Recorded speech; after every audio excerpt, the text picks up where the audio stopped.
اعوذ باللہ من الشیطان الرجیم بسم اللہ الرحمن الرحیم۔ کلاس 8 سب سے پہلے آپ لوگ خیریت سے ٹھیک ٹھاک، امید ہے انشاءاللہ آپ لوگ خیریت سے ہوں گے۔ اللہ تعالیٰ سے دعا ہے کہ اللہ تعالیٰ مزید بھی خیر و عافیت آپ کو دے اور ہم سب کو، اور اللہ تعالیٰ ہم سب کو بیماریوں سے، مصائب اور مشکلات سے محفوظ فرمائے۔ اللہ جل جلالہ آپ سب کو کامیابی عطا فرمائے۔ آج کا ہمارا ٹاپک احادیث چیپٹر ہے۔ اس میں پہلے نمبر پر جو حدیث ہے، افضل الاعمال لا الہ الا اللہ و افضل الدعاء الاستغفار۔ بیٹا سب سے پہلے حدیث کی ڈیفینیشن، حدیث کی تعریف، حدیث کسے کہتے ہیں، یہ جاننا نہایت ضروری ہے۔ ویسے بھی ہر مسلمان پر لازم ہے کہ وہ حدیث کو سمجھے اور حدیث پر عمل کرے۔ حدیث آسان الفاظ میں اس کی تعریف یہ ہے کہ آپ صلی اللہ علیہ وسلم کی باتیں، آپ صلی اللہ علیہ وسلم کے فعل اور آپ صلی اللہ علیہ وسلم کے تقاریر کو حدیث کہتے ہیں۔ رسول اللہ صلی اللہ علیہ وسلم کے کام، اس کی بات اور اس کے تقریر کو حدیث کہتے ہیں۔ اب آپ صلی اللہ علیہ وسلم نے جو کچھ فرمایا ہے وہ حدیث ہے، آپ صلی اللہ علیہ وسلم نے جو کام کیا ہے وہ حدیث ہے، یہ تو آپ لوگ جانتے ہیں۔ لیکن اس میں ایک نیا لفظ، تیسرا لفظ آیا ہے تقریر، اس کی جمع ہے تقاریر۔ تقریر کسے کہتے ہیں؟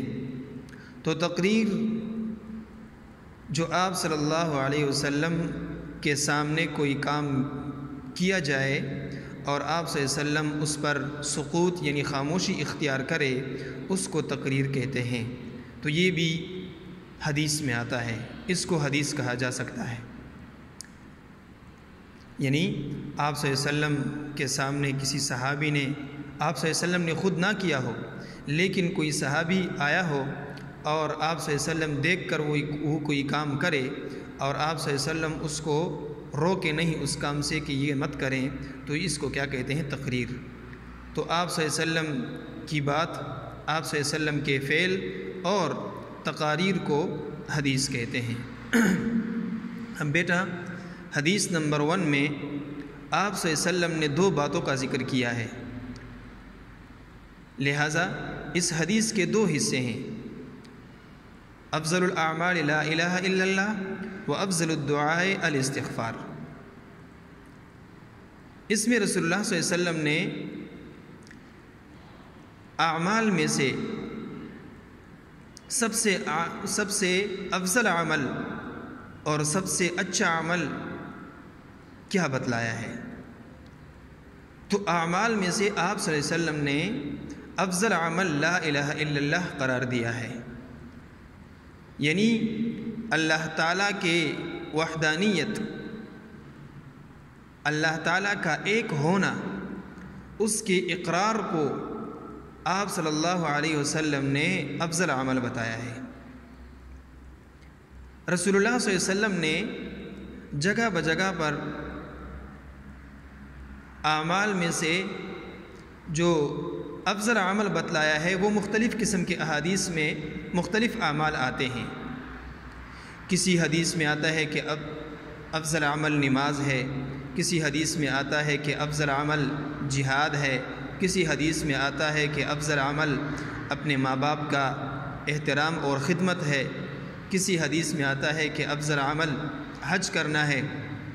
تو مختلف احادیث میں آپ صلی اللہ علیہ وسلم نے اعمال میں سے افضل عمل مختلف چیزیں بیان فرمائی ہیں۔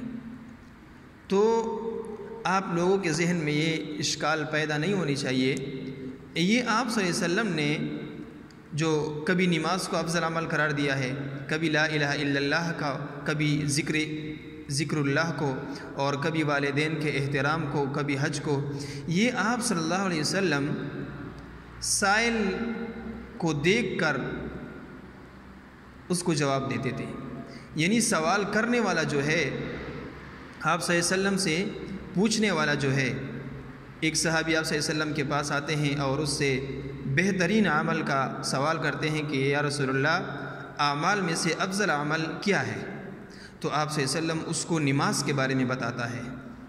تو آپ صلی اللہ علیہ وسلم یہ جو نماز کے بارے میں بتاتا ہے، یہ اس سوال کرنے والے پہ ڈیپینڈ کرتا ہے۔ یعنی اگر یہ نبی علیہ السلام جو جہاں پر نماز بتایا ہے، تو یہ اس سوال کرنے والے کو نبی علیہ السلام نے دیکھ کر بتایا۔ یہ نبی علیہ السلام کو پتہ تھا کہ یہ جو سوال کرنے والا ہے یہ نماز میں کمزور ہے، تو رسول اللہ صلی اللہ علیہ وسلم نماز کو بہترین عمل بتاتا۔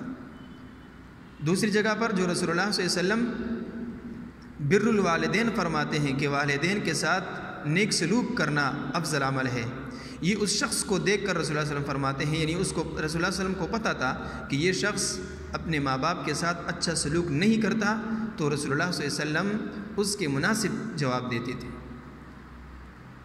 تو اسی لحاظ سے افضل الاعمال لا الہ الا اللہ، یہاں پر رسول اللہ فرماتے ہیں کہ اعمال میں سے بہترین عمل وہ لا الہ الا اللہ ہے۔ اللہ تعالیٰ کی وحدانیت کا اقرار کرنا۔ اللہ جل جلالہ چونکہ واحد ذات ہے، لا شریک ذات ہے، اس کے سوا کوئی معبود نہیں ہے۔ جب اللہ رب العالمین نے ہمیں پیدا کیا، جب اللہ رب العالمین نے ہمیں زندگی بخش دی، جب اللہ رب العالمین کے اتنے سارے انعامات ہمارے اوپر ہے، اور جب اللہ جل جلالہ اس پورے کائنات کو چلانے والا ہے، تو تقاضا یہ ہے کہ اسی کی ہی عبادت کی جائے۔ اگر کوئی دوسرا ایسا ہوتا کہ وہ کائنات چلانے والا ہوتا، وہ دن اور رات کو چینج کرنے والا ہوتا، وہ سورج اور بارش، چاند، تارے، تو لہٰذا جب ایسا کوئی نہیں ہے ماں سوائے اللہ کے، تو اس بات کا تقاضا یہ ہے کہ پھر اسی ذات کی ہی تعریف کی جائے اور اسی ذات کی ہی عبادت کی جائے۔ تو افضل الاعمال لا الہ الا اللہ، بہترین جو عمل ہے وہ لا الہ الا اللہ ہے۔ ہمیں چاہیے کہ ہم ہر وقت لا الہ الا اللہ کو زبان سے تر و تازہ رکھیں، ہماری زبان پر ہر وقت لا الہ الا اللہ ہو، سبحان اللہ ہو، الحمدللہ، اللہ اکبر یہ ذکر ہو، کیونکہ اللہ جل جلالہ کیا فرماتے ہیں، الا بذکر اللہ تطمئن القلوب، دلوں کو جو اطمینان ملتا ہے بیٹا وہ اللہ تعالیٰ کے ذکر سے ملتا ہے۔ ہم اللہ تعالیٰ کے ذکر میں مشغول رہے۔ اب ذکر انتہائی آسان کام ہے، اور ذکر ذاکرین جو ہوں گے جنت میں، اس کی قیامت کے دن ذاکرین کا علیحدہ ایک جماعت ہوگا، اور جنت کے دروازوں میں سے ایک خاص دروازہ صرف ذاکرین کے لیے ہوگا، جو اس دروازے میں صرف ذاکرین داخل ہوں گے۔ اور ذکر دن میں صبح سویرے 100 مرتبہ استغفار، 100 مرتبہ سبحان اللہ، تیسرا کلمہ جو ہے سبحان اللہ والحمدللہ ولا الہ الا اللہ واللہ اکبر، یہ اور 100 مرتبہ درود شریف پڑھیں، بس آپ قیامت کے دن ذاکرین میں سے اٹھیں گے۔ جو شخص یہی اوراد کرے، جو شخص یہ ذکر کرے 100 مرتبہ سبحان اللہ والحمدللہ ولا الہ الا اللہ واللہ اکبر ولا حول ولا قوة الا باللہ العلی العظیم، اور 100 مرتبہ لا الہ الا اللہ 100 مرتبہ استغفر اللہ اور 100 مرتبہ درود شریف پڑھے، تو یہ شخص ذاکرین میں سے اٹھے گا، اور یہ کبھی اللہ تعالیٰ اس کو پریشانی میں مبتلا نہیں کرے گا۔ تو بہرحال ہم آج کل بیٹا ذکر سے انتہائی دور ہے۔ ذکر انتہائی آسان کام ہے، چلو پھرو، کام کرو، جو کچھ بھی کرنے ہو، چلنے میں، راستے میں، گاڑی میں بیٹھ کر، بس آپ کی زبان ذکر سے تر و تازہ ہو۔ اور تو بہرحال افضل عمل اعمال میں سے کیا ہے؟ اللہ تعالیٰ کی وحدانیت۔ تو ہمیں چاہیے کہ ہم اپنے قول و فعل، اپنے قول و عمل سے اللہ تعالیٰ کی وحدانیت کا اظہار کریں۔ کیا مطلب؟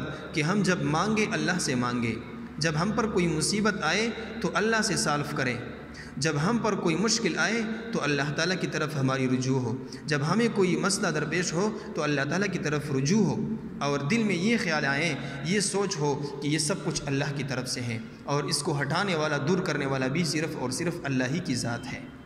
تو بہرحال یہ اگر جب ہماری ذہن ہر وقت اللہ تعالیٰ کی طرف ہو، اور صرف ہم کہیں کہ صرف اللہ ہے، اللہ سے ہوتا ہے، مخلوق سے کچھ نہیں ہوتا، اللہ جل جلالہ نفع دینے والا، نقصان دینے والا، بیماری دینے والا، صحت دینے والا، سب کچھ کرنے والا صرف اللہ کی ذات ہے، تو سمجھ لیں کہ ہم نے اپنے پروردگار کی وحدانیت کو دل سے مانا۔